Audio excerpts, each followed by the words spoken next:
ഇക്കാലത്ത് ഏറ്റവും കൂടുതൽ ലൈംഗിക ചൂഷണത്തിന് ഇരകളാകുന്നത് കുട്ടികളാണ്. സ്വന്തം വീടുകളിൽ പോലും കുഞ്ഞുങ്ങൾ സുരക്ഷിതരല്ലാത്ത സാഹചര്യങ്ങൾ. സംരക്ഷണം നൽകേണ്ടവർ തന്നെ വേട്ടക്കാരുടെ വേഷത്തിലെത്തുകയാണ്. വീട്ടുകാരുടെ വിശ്വാസം നേടിയെടുത്ത് കുട്ടികളുടെ ജീവിതം പിച്ചി ചീന്തുകയാണ്. എന്തുകൊണ്ടാണ് നമ്മുടെ സമൂഹത്തിൽ കുട്ടികൾക്ക് നേരെ ഇത്രയധികം അതിക്രമങ്ങൾ ഉണ്ടാകുന്നത്? സ്കൂൾ തലം മുതൽ കുഞ്ഞുങ്ങൾക്ക് ലൈംഗിക വിദ്യാഭ്യാസവും അതിക്രമങ്ങളെ എങ്ങനെ പ്രതിരോധിക്കണമെന്നുമൊക്കെ നമ്മൾ പറഞ്ഞു കൊടുക്കാറുണ്ട്. അതിക്രമങ്ങൾക്ക് ഇരയാകാതെ കുട്ടികളുടെ സുരക്ഷ ഉറപ്പുവരുത്തുക എന്നത് വലിയ വെല്ലുവിളിയാണ്. പലപ്പോഴും ചൂഷണത്തിന് ഇരകളാകുന്ന കുഞ്ഞുങ്ങൾക്ക് അതിനെക്കുറിച്ച് അറിവുണ്ടാകില്ല, അല്ലെങ്കിൽ തുറന്നു പറയാൻ പേടിയായിരിക്കും. കാസർഗോഡ് പ്രായപൂർത്തിയാകാത്ത പെൺകുട്ടിയെ ലൈംഗികമായി പീഡിപ്പിച്ചത് അമ്മയുടെ കൂട്ടുകാരിയാണ്. പ്രതി സ്നേഹ മെർലിൻ ലൈംഗിക വൈകൃതമുള്ള യുവതിയാണ്. ഇവർക്കെതിരെ എന്ത് നടപടിയാണ് സ്വീകരിക്കേണ്ടത്? വിശദമായി പരിശോധിക്കുകയാണ് പോലീസ് പട്രോൾ. സ്വാഗതം.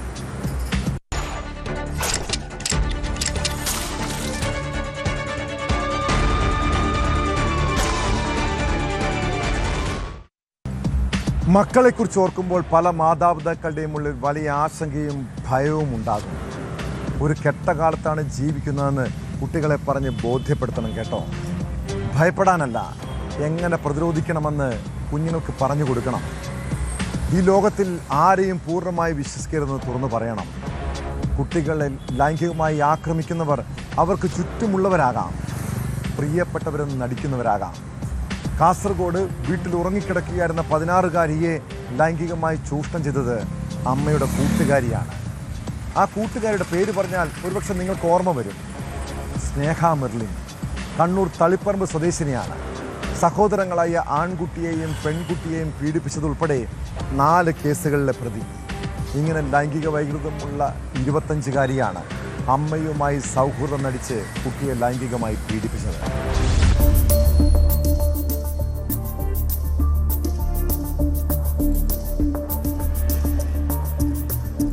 വീട്ടിൽ ഉറങ്ങിക്കിടക്കുകയായിരുന്ന 16-കാരിയെ പീഡിപ്പിച്ചു എന്ന പരാതിയിൽ 25-കാരിക്കെതിരെ മേൽപ്പറമ്പ് പോലീസ് പോക്സോ വകുപ്പ് പ്രകാരം കേസെടുത്തു. മേൽപ്പറമ്പ് പോലീസ് സ്റ്റേഷൻ പരിധിയിൽ താമസക്കാരിയായ പെൺകുട്ടിയുടെ പരാതി പ്രകാരം തളിപ്പറമ്പ് പുളിപ്പറമ്പ് സ്വദേശി സ്നേഹ മെർലിനെതിരെയാണ് കേസ്. പ്രതിക്കെതിരെ തളിപ്പറമ്പ് പോലീസ് സ്റ്റേഷനിൽ 3 പോക്സോ കേസുകൾ ഉള്ളതായി പോലീസ് പറഞ്ഞു. 2 കേസുകൾ സഹോദരങ്ങളായ ആൺകുട്ടിയെയും പെൺകുട്ടിയെയും പീഡിപ്പിച്ചതിനാണ്. 3ാമത്തെ കേസ് മറ്റൊരു ആൺകുട്ടിയെ പീഡിപ്പിച്ചതിനാണ്. മേൽപ്പറമ്പ് പോലീസ് സ്റ്റേഷൻ പരിധിയിൽ താമസക്കാരിയായ പെൺകുട്ടിയുടെ മാതാവിന്റെ സുഹൃത്താണ് സ്നേഹ മെർലിൻ. പ്രതി ഒരു ദിവസം വീട്ടിലെത്തിയപ്പോൾ പെൺകുട്ടിയെ പീഡിപ്പിച്ചു എന്നാണ് കേസ്. ഭയം കാരണം പെൺകുട്ടി സംഭവത്തെക്കുറിച്ച് ആരോടും പറഞ്ഞിരുന്നില്ല. കൗൺസിലിംഗിന് വിധേയയാക്കിയപ്പോഴാണ് സംഭവം പുറത്തറിഞ്ഞത്.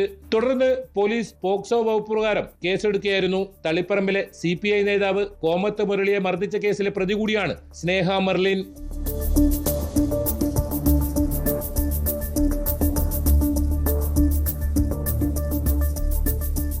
ന്യൂസ് 18 കാസർഗോഡ്. കേരളത്തിലെ തൊഴിലിടങ്ങളിൽ സ്ത്രീകൾ എത്രത്തോളം സുരക്ഷിതരാണ്? അവരുടെ സംരക്ഷണത്തിന് നമ്മുടെ ഭരണകൂടവും നിയമ സംവിധാനങ്ങളും എന്ത് നടപടിയാണ് സ്വീകരിച്ചിട്ടുള്ളത്?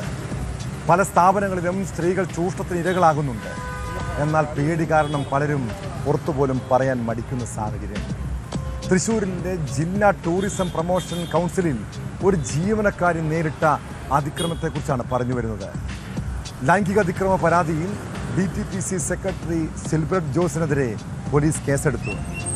ഓഫീസിലെ കരാർ ജീവനക്കാരിയുടെ കരാർ പുതുക്കാൻ സമ്മതിക്കില്ലെന്നും ശമ്പളം തടഞ്ഞു വയ്ക്കുമെന്നും സിൽബർട്ട് ഭീഷണിപ്പെടുത്തിയതായി പരാതിയിൽ പറയുന്നുണ്ട്.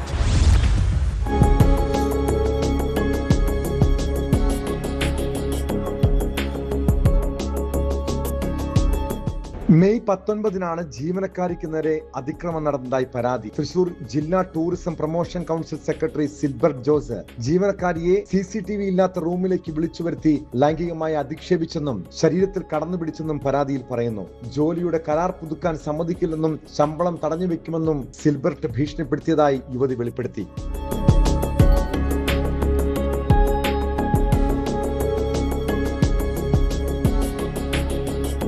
അതിക്രമത്തെ തുടർന്ന് ജീവനക്കാരി ആദ്യം മാനസികമായി തകർന്നെങ്കിലും പിന്നീട് ആഴ്ചകൾക്ക് ശേഷം യുവതി പരാതി നൽകുകയായിരുന്നു. സംഭവത്തിൽ കഴിഞ്ഞ ദിവസം പരാതി നൽകിയതോടെയാണ് പോലീസിന്റെ നടപടി. സ്ത്രീത്വത്തെ അപമാനിക്കാൻ ശ്രമം, ബലപ്രയോഗം, അശ്ലീല പദപ്രയോഗം തുടങ്ങിയ വകുപ്പുകൾ പ്രകാരമാണ് കേസ് രജിസ്റ്റർ ചെയ്തിരിക്കുന്നത്.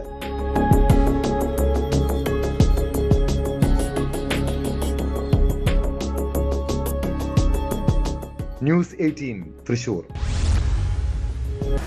തൊഴിലെടുത്ത് സാധാരണ സ്ത്രീകൾ അനുഭവിക്കുന്ന പ്രശ്നങ്ങളെക്കുറിച്ച് പലപ്പോഴും നമ്മൾ ചർച്ച ചെയ്യാറുണ്ട്.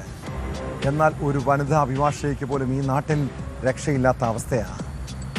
പാലക്കാട് ജില്ലാ ജയിലിൽ വെച്ചാണ് അഭിഭാഷകയ്ക്ക് നേരെ ആക്രമണമുണ്ടായത്. കളവ് കേസിൽ റിമാൻഡിലായ പ്രതിയെ ജാമ്യത്തിലിറക്കാൻ എത്തിയപ്പോഴായിരുന്നു പറളി സ്വദേശിനി അഡ്വക്കേറ്റ് മായ മയൂരയ്ക്ക് നേരെയുള്ള ആക്രമണം. ഇത് കണ്ടിട്ടും ജയിലിലെ സുരക്ഷാ ഉദ്യോഗസ്ഥർ ഇടപെടാതെ നോക്കി നിന്നതായി അഭിഭാഷക ജില്ലാ ജഡ്ജിക്ക് നൽകിയ പരാതിയിൽ പറയുന്നു.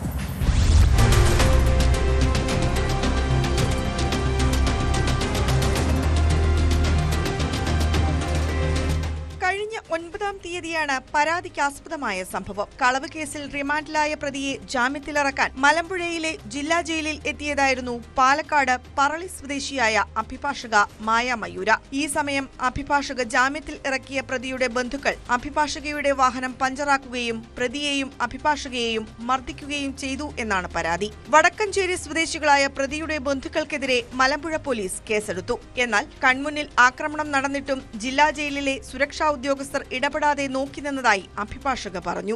ഞാൻ മലമ്പുഴ ജയിലിൽ പോയി പ്രതിയെ റിലീസ് ചെയ്ത് പാർക്കിംഗ് സ്പേസിലേക്ക് വരുന്ന സമയത്ത് പരാതിക്കാരിയായിട്ടുള്ള ആൾക്കാരും അതേപോലെ തന്നെ അവരുടെ മകനും കൂടെ ആ സ്ഥലത്ത് വന്നിട്ട് എൻ്റെ കാറ് പഞ്ചറാക്കിയിട്ടുണ്ടായിരുന്നു. അപ്പോൾ എനിക്ക് കാർ എടുത്ത് പുറത്ത് പോകാൻ പറ്റാത്ത സാഹചര്യം ആയതുകൊണ്ട് ഞാൻ ജയിലിലത്തെ ഒഫീഷ്യൽസിനോട് പറഞ്ഞിട്ടുണ്ടായിരുന്നു ഇങ്ങനത്തെ ഒരു സിറ്റുവേഷൻ ഉണ്ട്, ഞാൻ അരമണിക്കൂറോട് വെയിറ്റ് ചെയ്തോട്ടേന്ന്. അപ്പോൾ ജയിൽ ഒഫീഷ്യൽസ് പറഞ്ഞു ഇവിടെ വെയിറ്റ് ചെയ്യാൻ വേണ്ടി പറ്റില്ല, എത്രയും പെട്ടെന്ന് കോമ്പൗണ്ടിൻ്റെ വെളിയിലേക്ക് പോകണം എന്ന് പറഞ്ഞു. അങ്ങനെ കോമ്പൗണ്ടിൻ്റെ വെളിയിൽ പോകാൻ നിൽക്കുന്ന സമയത്ത് ഈ പ്രതിയുടെ അമ്മയും അതേപോലെ തന്നെ സഹോദരനും മറ്റ് ഒരാളും കൂടെ വന്ന് പ്രതിയെ അടിക്കാൻ വേണ്ടി തുടങ്ങി. ഇങ്ങനെ അടിക്കുന്ന സമയത്ത് അത് തടുക്കാൻ നോക്കിയപ്പോൾ എന്നെയും അവർ മർദ്ദിച്ചിട്ടുണ്ടായിരുന്നു. അപ്പോൾ ഈ സമയത്ത് ഇതെല്ലാം കണ്ടിട്ട് അവിടുത്തെ ജയിൽ ഒഫീഷ്യൽസ് വന്നിട്ടുണ്ടായിരുന്നു. അവർ ഈ അടിക്കുമ്പോൾ തടുക്കാൻ നിൽക്കുക, അതേപോലെ തെറി പറയുമ്പോൾ ഇതൊന്നും കൺട്രോൾ ചെയ്യാൻ നിൽക്കാതെ എത്രയും പെട്ടെന്ന് എല്ലാവരും കോമ്പൗണ്ടിന്റെ വെളിയിലേക്ക് പോകണമെന്നാണ് പറഞ്ഞുകൊണ്ടിരിക്കുന്നത്. സംഭവത്തിൽ ജില്ലാ ജയിലിലെ ഉദ്യോഗസ്ഥർക്കെതിരെ നടപടി സ്വീകരിക്കണമെന്നാവശ്യപ്പെട്ട് അഭിഭാഷക ജില്ലാ ജഡ്ജിക്ക് പരാതി നൽകി. കളവ് കേസ് പ്രതിയുടെ ബന്ധുക്കൾ തന്നെയായിരുന്നു പ്രതിക്കെതിരെ മോഷണം സംബന്ധിച്ച് പരാതി നൽകിയത്. എന്നാൽ ജില്ലാ കോടതി കേസിൽ പ്രതിക്ക് ജാമ്യം നൽകുകയായിരുന്നു.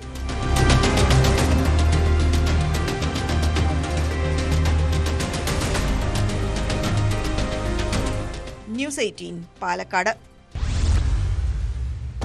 സാമ്പത്തിക ലാഭം മാത്രം ലക്ഷ്യം വെച്ച് നിരവധി അഭയ കേന്ദ്രങ്ങളാണ് നാട്ടിൽ പ്രവർത്തിക്കുന്നത്. 1ഉം 2ഉം അന്തേവാസികളെ പാർപ്പിച്ച് സമൂഹ മാധ്യമങ്ങളിലടക്കം പരസ്യം ചെയ്തും ജനങ്ങളിൽ നിന്ന് പണപ്പിരിവ് നടത്തിയും പ്രവർത്തിക്കുന്ന ഇത്തരം അനധികൃത അഭയ കേന്ദ്രങ്ങൾക്കെതിരെ ശക്തമായ നടപടിയാണ് വേണ്ടത്. കൊല്ലം പുനലൂരിൽ അഭയ കേന്ദ്രത്തിലെ അന്തേവാസികളായ വയോധികരെ ലൈംഗികമായി പീഡിപ്പിച്ചത് സ്ഥാപനം നടത്തിപ്പുകാരനാണ്. കേസിൽ തെന്മല വെള്ളിമല കേന്ദ്രീകരിച്ച് പ്രവർത്തിക്കുന്ന അഭയകേന്ദ്രം നടത്തിപ്പുകാരൻ പത്മദാസനെ പോലീസ് അറസ്റ്റ് ചെയ്തു. അന്തേവാസികളെ ഇയാൾ ക്രൂരമായി മർദ്ദിച്ചിരുന്നെന്നും സ്ത്രീകളുടെ കുളിമുറിയിലടക്കം CCTV ക്യാമറ വെച്ചിരുന്നതായും പരാതിയുണ്ട്. മദ്യം പോലും തര ഒരുങ്ങി എൻ്റെ പൊന്നു സാറ്, മദ്യം കുടിക്കാത്തോണ്ട് അടിക്കുക ഇടിക്കുക വരെ ചെയ്ത് ഈ പെരിക്കകത്തിട്ട് എന്നെ കൂട്ടി അമ്മ ഇവിടെ ഇരിക്കുക. അതുകൊണ്ട് എൻ്റെ സാറ്, അതുകൊണ്ടാണ് ഞാൻ എൻ്റെ അമ്മച്ചയും കൊണ്ട് ഇറങ്ങി പോയത്. രാത്രി ഇവിടെ നിന്ന് പോകാൻ ഒരുങ്ങിയത്. രാത്രിയാകുമ്പോൾ ആളും പേരും എല്ലാം കയറി വരുക.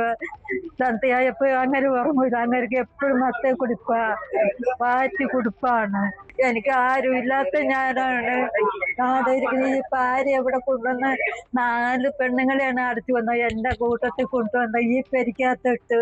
ജീവിത സായാഹ്നത്തിൽ ആരോരുമില്ലാതെ ആലംബഹീനരായ വയോധികമാരോടാണ് മനുഷ്യ മനസാക്ഷിയെ ഞെട്ടിക്കുന്ന ക്രൂരത കാട്ടിയത്. വെള്ളിയാഴ്ച രാവിലെ ഇവിടുത്തെ അന്തേവാസികളായ 2 വയോധികർ ഓടി രക്ഷപ്പെടാൻ ശ്രമിക്കുന്നതിനിടെ നാട്ടുകാരോട് വിവരം പറയുകയായിരുന്നു. ഇതോടെയാണ് അഭയ കേന്ദ്രത്തിലെ ക്രൂരതകൾ പുറം ലോകമറിഞ്ഞത്. തുടർന്ന് പൊതുപ്രവർത്തകരും നാട്ടുകാരും ചേർന്ന് വിവരമറിയിച്ചതോടെ പോലീസ് എത്തി പ്രതി പത്മദാസനെ കസ്റ്റഡിയിലെടുത്തു. ബലമായി മദ്യം വായിലൊഴിച്ചു നൽകുമായിരുന്നുവെന്നും കുടിക്കാൻ വിസമ്മതിച്ചാൽ ക്രൂരമായി മർദ്ദിക്കുമായിരുന്നുവെന്നും അന്തേവാസികൾ പറയുന്നു. സ്ത്രീകളുടെ കുളിമുറിയിലടക്കം ഇയാൾ CCTV ക്യാമറ സ്ഥാപിച്ചിരുന്നു. ഇപ്പൊ പറ്റിയത് ഇതൊന്നും കൊള്ളൂല്ല. ഞങ്ങളെ എന്നെ വേണം, കുളിക്കാൻ സമ്മതിക്കൂല.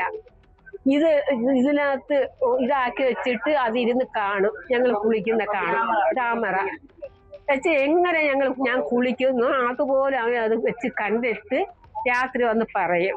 ഓർഫനേജ് കൺട്രോൾ ബോർഡിന്റെ നിർദ്ദേശങ്ങളെല്ലാം കാറ്റിൽ പറത്തി വൃത്തിഹീനമായ അന്തരീക്ഷത്തിൽ 13 അന്തേവാസികളെയാണ് ഇവിടെ പാർപ്പിച്ചിരുന്നത്. ഇതിൽ സ്ത്രീകളും പുരുഷന്മാരും ഉൾപ്പെടുന്നു. പുറമെ നിന്നെത്തുന്ന സന്ദർശകരെയോ അയൽവാസികളെയോ പോലും ഇതിനുള്ളിലേക്ക് കയറ്റില്ലെന്നും നാട്ടുകാർ പറയുന്നു. തീർത്തും അവശരായ വയോധികമാരോടാണ് പത്മദാസൻ ക്രൂരത കാട്ടിയത്. പ്രദേശം ഒറ്റപ്പെട്ട് കിടക്കുന്നതാണ്. ഈ ഒറ്റപ്പെട്ട് പ്രദേശത്ത് കിടക്കുന്ന ഇവിടെ 8 or 9 നിസ്സഹായരായ മനുഷ്യർ മലമൂത്ര വിസർജ്യത്തിന്റെ നടുവിൽ ഒരു 3-4 പട്ടികൾ എല്ലാം 4 സൈഡിലും കെട്ടിയിട്ട് ഒരു ഭീകരാന്തരീക്ഷം, പുറത്തുനിന്ന് ഒരു മനുഷ്യർക്ക് വരാൻ പറ്റാത്ത രീതിയിലുള്ള സാഹചര്യത്തിലാണ് കാണുന്നത്. ഇവിടെ ഞാൻ ഫുഡ് ഉണ്ടാക്കിക്കൊണ്ടിരിക്കുവായിരുന്നു. അപ്പൊ 2 അമ്മമാരാണെങ്കിൽ ഇവിടുന്ന് ഇറങ്ങിപ്പോയി അങ്ങോട്ട് താഴത്തോട്ട്. അപ്പൊ അവര് പറയുന്നത് അവർക്ക് നൈറ്റ് ഇവിടെ ഭയങ്കര പ്രശ്നമാണ്. ആ അമ്മേനെ ഇവിടെ കൊണ്ടുവന്ന് ആരണ്ട് എടുത്തോണ്ട് വന്ന് ഇവിടെ ഇട്ട് നൈറ്റിയൊക്കെ വലിച്ചു കീറി ഇച്ചിരി പ്രശ്നമൊക്കെ ആയിരുന്നെന്ന് പറയുന്നു. അപ്പൊ അവരുടെ വായിക്കകത്ത് ഇച്ചിരി എന്തോ വെള്ളമോ എന്തോ ചാരായോ എന്തോ ഒഴിച്ചു കൊടുത്തു ആ അമ്മയ്ക്ക്. അപ്പൊ മറ്റേ അമ്മയുടെ ആണെങ്കിൽ മാലയും കമ്മലും കയ്യിലെ മോതിരവും ഒക്കെ ഇവർക്കെങ്ങാണ്ട് കൊടുത്തെന്നോ എന്നൊക്കെ പറയുന്നുണ്ട്. സംഭവത്തിൽ വിശദമായ അന്വേഷണം നടത്തിവരുന്നതായും പത്മദാസനെ കൂടുതൽ ചോദ്യം ചെയ്യുമെന്നും പോലീസ് അറിയിച്ചു. പണം മോഷ്ടിച്ചെന്നാരോപിച്ച് 11 വയസ്സുകാരനെ പുനലൂരിലുള്ള മറ്റൊരു അഭയകേന്ദ്രത്തിൽ കെട്ടിത്തൂക്കി മർദ്ദിച്ച സംഭവത്തിന്റെ ഞെട്ടൽ മാറും മുമ്പാണ് വീണ്ടും ക്രൂരത.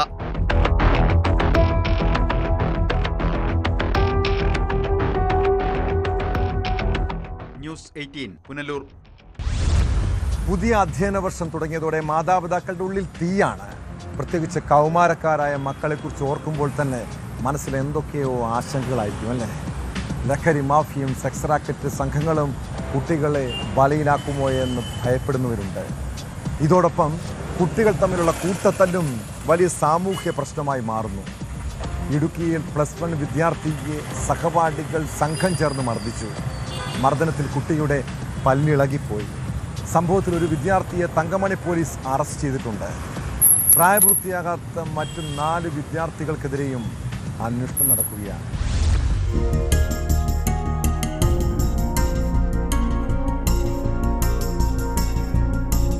തങ്കമണിയിലെ സ്വകാര്യ സ്കൂളിൽ കഴിഞ്ഞയാഴ്ചയിലാണ് സംഭവം. വിദ്യാർത്ഥികൾ തമ്മിലുണ്ടായ വാക്കുതർക്കത്തെ തുടർന്ന് 5-അംഗ സംഘം മറ്റൊരു കുട്ടിയെ മർദ്ദിക്കുകയായിരുന്നു. മർദ്ദനത്തിൽ കുട്ടിയുടെ പല്ലിളകിപ്പോയി. മുഖത്തും ചുണ്ടിലും പരിക്കേറ്റ കുട്ടി തങ്കമണി ആശുപത്രിയിൽ ചികിത്സ തേടി.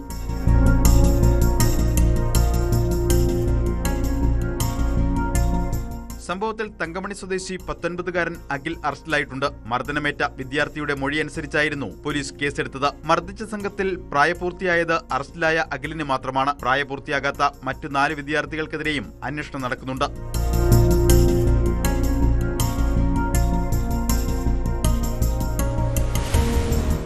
ന്യൂസ് 18 ഇടുക്കി. സോഷ്യൽ മീഡിയയുടെയും റീൽസുകളുടെയും കാലമാണിത്. റീൽസുകൾക്ക് കൂടുതൽ ലൈക്കും ഷെയറും കിട്ടാൻ പല അഭ്യാസ പ്രകടനങ്ങൾ കാട്ടുന്നവരെ കാണാറില്ല. ട്രെയിനുകളിലും ഓടുന്ന വാഹനങ്ങളിലും സാഹസികമായി റീൽസ് ചിത്രീകരിക്കുന്നവർ സ്വയം അപകടം ക്ഷണിച്ചു വരുത്തുകയാണ്. കൊല്ലം കരുനാഗപ്പള്ളിയിൽ ഒരു റീലിന് വേണ്ടിയുള്ള ചിത്രീകരണം യുവാവിൻ്റെ ജീവനെടുത്തു. സോഷ്യൽ മീഡിയയിൽ വൈറലാകാനുള്ള ശ്രമത്തിനിടെ ബൈക്ക് അപകടത്തിൽപ്പെട്ടാണ് അരവിന്ദ് എന്ന 22-കാരൻ മരിച്ചത്. അപകടത്തിൽ ഗുരുതരമായി പരിക്കേറ്റ മറ്റു 2 യുവാക്കൾ ആശുപത്രിയിൽ ചികിത്സയിലാണ്.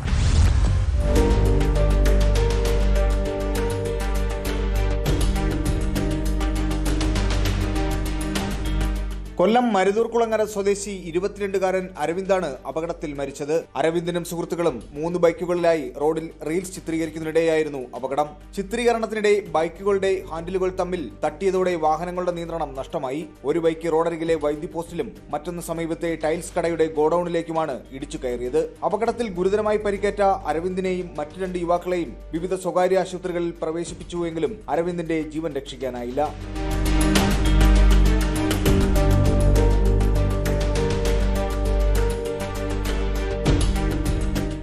സോഷ്യൽ മീഡിയയിലെ റീൽ സംസ്കാരം വ്യാപകമായതോടെ അപകടകരമായ ചിത്രീകരണങ്ങളും സ്റ്റണ്ട് വീഡിയോകളും വർദ്ധിക്കുകയാണ്.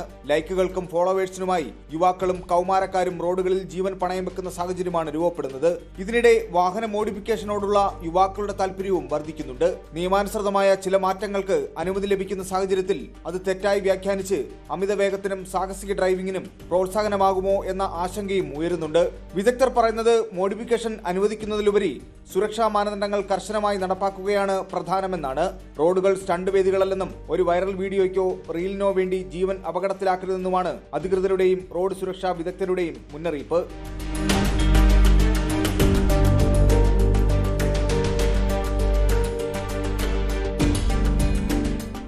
ന്യൂസ് 18 കൊല്ലം. കൊല്ലാനും തല്ലാനും കൊട്ടേഷൻ നൽകുന്നവരുടെ കഥകൾ നമ്മൾ കേട്ടിട്ടില്ലേ? വ്യക്തിപരമായി വിരോധവും പകയും വിട്ടാനാണ് പലരും ഗുണ്ടാ സംഘങ്ങൾക്ക് കൊട്ടേഷൻ നൽകുന്നത്. എന്നാൽ തൃശ്ശൂരിൽ ജ്വല്ലറി ഉടമയോട് പക തീർക്കാൻ കവർച്ചയ്ക്ക് കൊട്ടേഷൻ നൽകിയ അയൽവാസിയെക്കുറിച്ച് അറിയണം. ഗുരുവായൂർ ചെന്നൈ എക്സ്പ്രസിലെ സ്വർണ്ണക്കൊള്ളയിൽ പ്രതികൾ അഴിക്കുള്ളിലായപ്പോഴാണ് അസാധാരണ കൊട്ടേഷന്റെ കഥ പുറത്തു വന്നത്. മെയ് 15-നാണ് ജ്വല്ലറി ഉടമയെ ആക്രമിച്ച് 2.5 കോടി രൂപയുടെ സ്വർണം തട്ടിയെടുത്തത്. കേസിൽ തൃശ്ശൂരിൻ്റെ ഗുണ്ടാ തലവനുൾപ്പെടെ 13 പേരെ പോലീസ് അറസ്റ്റ് ചെയ്തു. കൊട്ടേഷൻ നൽകിയ കമ്പനിപ്പടി സ്വദേശി റാഫേലിന് വേണ്ടി റെയിൽവേ പോലീസ് അന്വേഷണം ഊർജിതമാക്കി.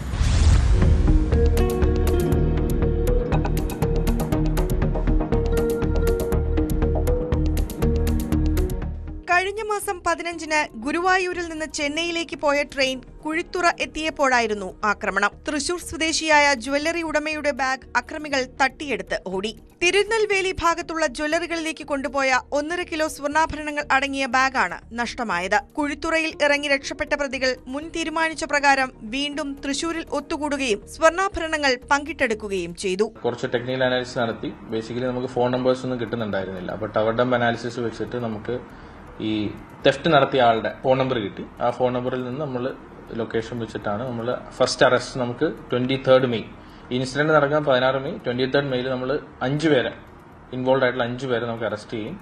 അന്നേ ദിവസം തന്നെ നമുക്ക് ഏകദേശം 1/4 കിലോ നഷ്ടപ്പെട്ട സ്വർണ്ണത്തിൽ ഏകദേശം 1.5 കിലോളം സ്വർണ്ണം നമുക്ക് നഷ്ടപ്പെട്ടെങ്കിലും 1/4 കിലോ സ്വർണം നമുക്ക് അന്നേ ദിവസം നമുക്ക് റിക്കവർ ചെയ്യാൻ പറ്റി. തൃശൂരിലും കുഴിത്തുറയിലുള്ള 500ഓളം CCTV ദൃശ്യങ്ങൾ പരിശോധിച്ചാണ് RPFും തമിഴ്നാട് പോലീസും പ്രതികളിലേക്ക് എത്തിയത്. ഇനി ഫ്ലാഷ് ബാക്ക്. കൊള്ളയടിക്കപ്പെട്ട ജ്വല്ലറി ഉടമയുടെ അയൽവാസിയാണ് ഇനി പിടിയിലാകാനുള്ള റാഫേൽ. സ്വർണ്ണപ്പണിക്കു ശേഷം വന്ന മലിനജലം റാഫേലിന്റെ കിണറ്റിൽ എത്തുന്നതുമായി ബന്ധപ്പെട്ട് ഇവർ തമ്മിൽ കേസുണ്ടായിരുന്നു.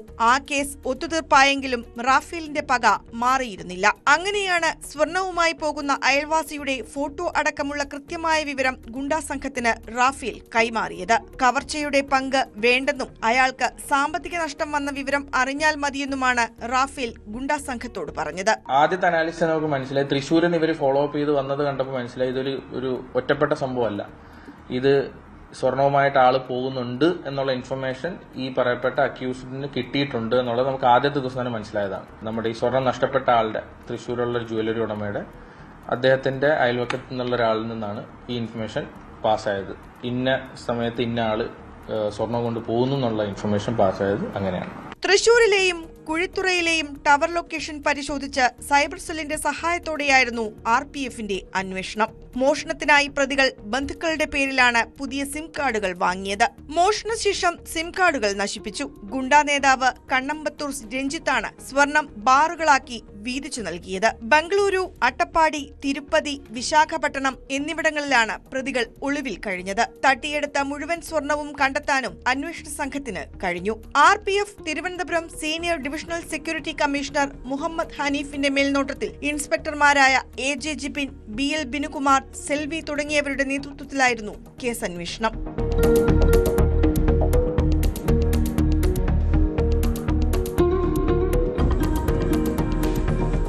ന്യൂസ് 18 തിരുവനന്തപുരം. കരിപ്പൂർ സ്വർണം പൊട്ടിക്കൽ കേസിൽ വൻ ട്വിസ്റ്റ്. യുവാവിനെ തട്ടിക്കൊണ്ടുപോകാൻ ലക്ഷ്യമിട്ട് വിമാനത്താവളത്തിന് സമീപം എത്തിയ ക്രിമിനൽ സംഘത്തെ പോലീസ് അറസ്റ്റ് ചെയ്തത് കഴിഞ്ഞ ദിവസമാണ്. ജിദ്ദയിൽ നിന്ന് കൊണ്ടുവരുന്ന സ്വർണം തട്ടാനായി വിമാനത്താവളത്തിന് പുറത്ത് കാത്തുനിന്നത് 5 വ്യത്യസ്ത സംഘങ്ങളായിരുന്നു. അതിനിടെയാണ് മലപ്പുറം മുണ്ടുപറമ്പ് സ്വദേശി മുഹമ്മദ് സാലിഹിനെ കാണാനില്ലെന്ന പരാതിയും പോലീസിന് ലഭിച്ചത്. സാലിഹിന് എന്തു സംഭവിച്ചുവെന്ന അന്വേഷണത്തിലാണ് വഴിത്തിരിവുണ്ടായിരിക്കുന്നത്. സാലിഹ് ഇപ്പോൾ പോലീസിന്റെ കസ്റ്റഡിയിലുണ്ട്. ജിദ്ദയിൽ നിന്ന് സ്വർണം കടത്തിക്കൊണ്ടുവന്നത് ഇയാളെന്നാണ് കണ്ടെത്തൽ. ഇതോടെ കേസിൽ അറസ്റ്റിലായവരുടെ എണ്ണം 15 ആയി.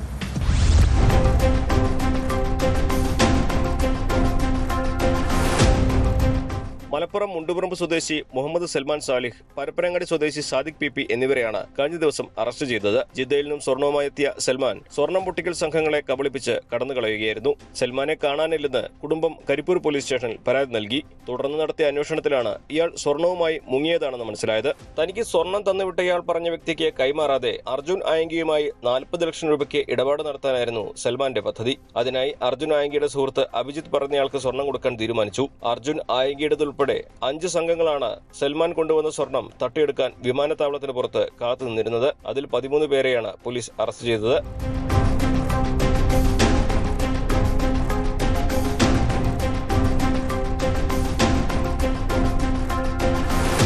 ഇതിനിടയിലാണ് പരപ്പനങ്ങാടി സ്വദേശിയും സൽമാന്റെ സുഹൃത്തുമായ സാദിഖ് മറ്റൊരു പദ്ധതി തയ്യാറാക്കിയത്. നിലമ്പൂർ സ്വദേശിയായ ഷബി എന്നയാൾക്ക് സ്വർണം കൈമാറാമെന്നും അത് എല്ലാവർക്കും തുല്യമായി വീതിച്ച് എടുക്കാമെന്നുമായിരുന്നു പദ്ധതി. എയർപോർട്ടിന് മുൻപിലെത്തിയ സൽമാൻ സാലിഹിനെ പുറത്ത് കാറിൽ കാത്തുന്ന ഷബിയും മറ്റൊരു സുഹൃത്തും ചേർന്ന് എറണാകുളത്തേക്ക് കൊണ്ടുപോയി. തുടർന്ന് ട്രോളി ബാഗ് കുത്തിപ്പൊളിച്ച് അതിനകത്തുള്ള സ്വർണം പങ്കിട്ടെടുത്തുവെന്നാണ് വെളിപ്പെടുത്തൽ. കളകടത്ത് സ്വർണം കണ്ടെത്താനുള്ള ശ്രമം തുടരുകയാണെന്നും വരും ദിവസങ്ങളിൽ കൂടുതൽ അറസ്റ്റുണ്ടാകുമെന്നും പോലീസ് അറിയിച്ചു.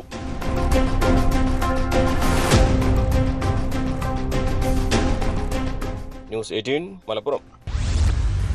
ആരാധനാലയങ്ങളാണ് ഇപ്പോൾ മോഷ്ടാക്കളുടെ ഇഷ്ട കേന്ദ്രങ്ങൾ.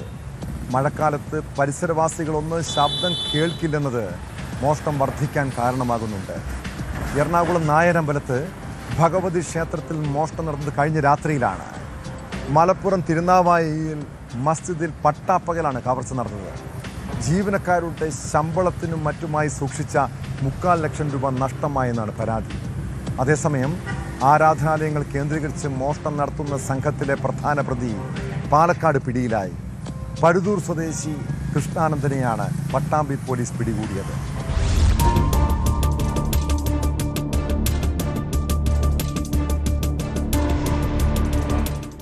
എറണാകുളം നായരമ്പലം ഭഗവതി ക്ഷേത്രത്തിൽ കഴിഞ്ഞ ദിവസം പുലർച്ചെ 2:10 മോഷണം നടന്നത്. ക്ഷേത്രം ജീവനക്കാരൻ പുലർച്ചെ കൗണ്ടർ തുറക്കാനെത്തിയപ്പോൾ താഴെ തകർത്ത് എണ്ണപാത്രങ്ങൾ മറിച്ചിട്ട നിലയിലായിരുന്നു. തുടർന്ന് നടത്തിയ പരിശോധനയിൽ മേശ കുത്തി തുറന്ന് 20,000 രൂപ അപഹരിച്ചതായി കണ്ടെത്തി. അമ്പലത്തിന് വടക്കുവശത്തുള്ള ഗേറ്റ് തുറന്നാണ് മോഷ്ടാക്കൾ അകത്ത് കയറിയത്. 2 പേരുടെ ദൃശ്യങ്ങൾ CCTV ക്യാമറയിൽ പതിഞ്ഞിട്ടുണ്ട്. നമ്മുടെ ക്ഷേത്രത്തിലെ എണ്ണ കൗണ്ടറിന്റെ ശിവശങ്കരൻ എന്ന് പറയുന്ന ഒരാളാണ് നോക്കുന്നത്. പുള്ളിക്കാരൻ വെളുപ്പിനെത്തും.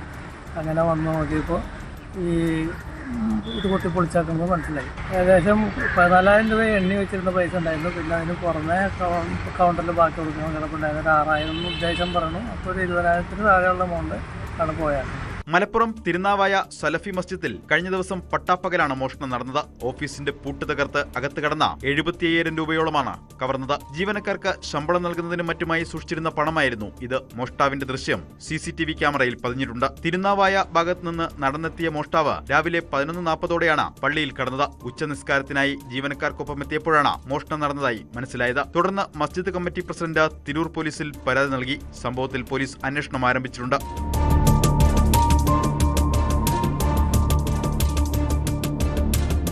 ആരാധനാലയങ്ങൾ കേന്ദ്രീകരിച്ച് മോഷണം നടത്തുന്നയാളാണ് പട്ടാമ്പിയിൽ പിടിയിലായത്. കീഴായൂർ വെള്ളിലപ്പെട്ടി വിഷ്ണു ക്ഷേത്രത്തിൽ നടന്ന മോഷണത്തിൽ പോലീസ് നടത്തിയ അന്വേഷണത്തിലാണ് പ്രതി പിടിയിലായത്. പരുതൂർ വെസ്റ്റ് കൊടുമുണ്ട് സ്വദേശി കൃഷ്ണാനന്ദനെയാണ് അറസ്റ്റ് ചെയ്തത്. കൃഷ്ണാനന്ദൻ നിരവധി മോഷണ കേസുകളിൽ പ്രതിയാണെന്ന് പോലീസ് പറയുന്നു.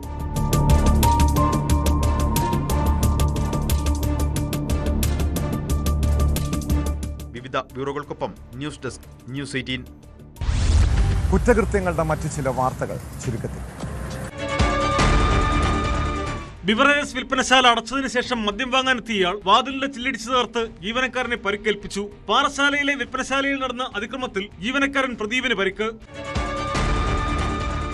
പാലക്കാട് കൊല്ലങ്കോട്ടെ പെൺകുട്ടിയുടെ മരണം CBIക്ക് വിടാൻ ഹൈക്കോടതി ഡിവിഷൻ ബെഞ്ചിന്റെ ഉത്തരവ്. ക്രൈംബ്രാഞ്ച് അന്വേഷണത്തിൽ വീഴ്ച കണ്ടെത്തിയ സാഹചര്യത്തിലാണ് നടപടി. മലപ്പുറം പെരിന്തൽമണ്ണയിൽ പോലീസ് കസ്റ്റഡിയിൽ നിന്ന് രക്ഷപ്പെട്ട MDMA കേസ് പ്രതി വീണ്ടും പിടിയിൽ. പെരിന്തൽമണ്ണ പോലീസ് പിടികൂടിയത് മരുതാങ്കര കുറ്റിയാടി സ്വദേശി അമീറിനെ. ഷൊർണൂർ കുളപ്പുള്ളിയിൽ ബൈക്ക് യാത്രക്കാരനെ എറിഞ്ഞു വീഴ്ത്തി കല്ലുകൊണ്ട് തലക്കിടിച്ച കേസിലെ പ്രതി പിടിയിൽ. കല്ലിപ്പാടം സ്വദേശി ജയേഷിനെ ആക്രമിച്ച സുനിൽരാജാണ് പിടിയിലായത്. തെരഞ്ഞെടുപ്പിൽ വോട്ട് ചെയ്യാൻ പോയി തിരിച്ചു വന്നപ്പോൾ കൊണ്ടുവന്നത് 9 കിലോയിലധികം കഞ്ചാവ്. മലപ്പുറം പെരിന്തൽമണ്ണ പുളിങ്കാവിലാണ് കഞ്ചാവുമായി പശ്ചിമബംഗാൾ സ്വദേശി തന്മയ് മണ്ഡൽ എക്സൈസിന്റെ പിടിയിലായത്. പാലക്കാട് വാളാനംകുറിശ്ശിയിൽ 2.24 ഗ്രാം MDMAയുമായി യുവാവ് പിടിയിൽ. പിടിയിലായത് ഓങ്ങല്ലൂർ സ്വദേശി മുഹമ്മദ് റൈഹാൻ. ഗോവിന്ദപുരത്ത് 2 കിലോയിലധികം കഞ്ചാവുമായി ഒഡീഷ സ്വദേശി ദോള ഗോവിന്ദചന്ദും അറസ്റ്റിലായി. ഇടുക്കി തൊടുപുഴ കുഴിമറ്റത്ത് വാടക വീട്ടിൽ നിന്നും MDMA അടക്കം ലഹരി വസ്തുക്കളുമായി യുവാവ് പിടിയിലായത് 45-കാരൻ ശ്രീകുമാർ. ആരും എന്നെക്കുറിച്ച് നല്ലത് പറയുന്നില്ലല്ലോ. ഇക്കാലത്ത് പലരും പങ്കുവയ്ക്കുന്ന പരിഭവമാണ്. വീട്ടിലും നാട്ടിലും ജോലി സ്ഥലത്തും സുഹൃത്തുക്കൾക്കിടയിലുമൊക്കെ ഇതാണ് അവസ്ഥ. ഞാൻ എത്രയൊക്കെ നല്ല കാര്യങ്ങൾ പ്രവർത്തിക്കുന്നുണ്ട്, ജോലിയിൽ കഠിനാധ്വാനം ചെയ്യുന്നുണ്ട്, എല്ലാവരെയും സഹായിക്കും, മാന്യമായി പെരുമാറും, നല്ല രീതിയിൽ വസ്ത്രം ധരിക്കും. പക്ഷേ ആരിൽ നിന്നും അപ്രീസിയേഷൻ കിട്ടുന്നില്ല അല്ലേ? ഇത് നമ്മൾ മാത്രം നേരിടുന്ന പ്രശ്നമല്ല കേട്ടോ. പൊതുവെ മനുഷ്യരിപ്പോൾ അങ്ങനെയാണ് എന്നു കരുതി നിരാശപ്പെടേണ്ട കാര്യമില്ലെന്നേ. നിങ്ങളുടെ ആത്മാഭിമാനം മറ്റുള്ളവരുടെ സർട്ടിഫിക്കറ്റുകളെ ആശ്രയിച്ചാകരുത്. നിങ്ങളുടെ കഴിവുകൾ തിരിച്ചറിയുക. നിങ്ങൾ എന്താണോ അതിൽ അഭിമാനിക്കുക. മറ്റുള്ളവരുടെ അംഗീകാരം പ്രതീക്ഷിക്കാതെ നിങ്ങളുടെ ലക്ഷ്യങ്ങളിൽ ശ്രദ്ധ കേന്ദ്രീകരിക്കുക. നിങ്ങളുടെ കഴിവുകളെ അഭിനന്ദിക്കുന്ന സുഹൃത്തുക്കളെയും ആളുകളെയും കൊണ്ടു നടക്കുക. അപ്പോൾ ഈ സങ്കടമൊക്കെ മാറൂട്ടോ. ഇതോടെ പോലീസ് പട്രോൾ പൂർണ്ണമാകുന്നു. നമസ്കാരം.